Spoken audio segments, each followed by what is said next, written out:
kasi yo nzamba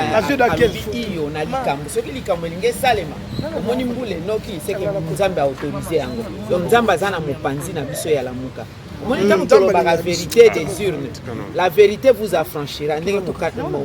mokanda ya nzambe elobi kasi bayi mokili ne balobaka toute vérité n'est pas bonne à dire des situations toza nango lelo toye komarche mpona ndenge mboka na biso ezokende na dérive bamemeli biso mboka na nzela ya satana bayokende osala bainvocation ya balore etariki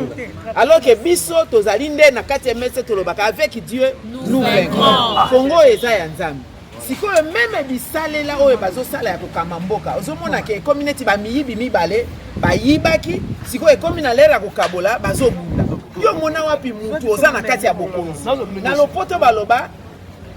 si on se bat pour le pouvoir, on marche pour arracher le pouvoir. Mais quand on est déjà au pouvoir, on continue à marcher, c'est que le pouvoir est ailleurs.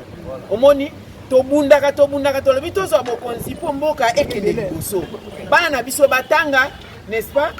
Batu bazo possibilité ya ko se soigner, mboka etambola malamu po nzamba apesi biso bomengo nyonso. Mais mboka na biso ezotambola malamu te. Ba oyo babotoli biso bokonzi na ndenge ya moyibi. Oyo lipamboli ya Esaü Jacob abotoli na ndenge ya mayele bazwi bokonzi siko po basalela yango bazokoka kosalela yango te komi bitumba lelo bitumba lobi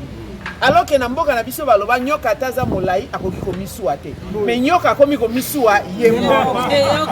ngulu akomolia bana na ye mususu azwi atie na prison mususu babomi yo mona wapi boza na président de la république boza na ministre ya intérieur mais bozo compter bibembe na marche bon marche d'abord bozo marché ya nini batu tokoki ko marché ezali biso po tolobaka mboka etengami yango na lelo tozo marché pona kozongisa mboka na molongo kolakisa ke la voix du peuple c'est la voix de Dieu avant même tokitisa makolo na biso na nzela oyo bakanaki na butu ezala ba militaire balatisi bango batenia ba policier ezala soki biloko nini nzamba alobi nazo kitisa matanga ya mbula mais matanga mbula la maman ezate peut-être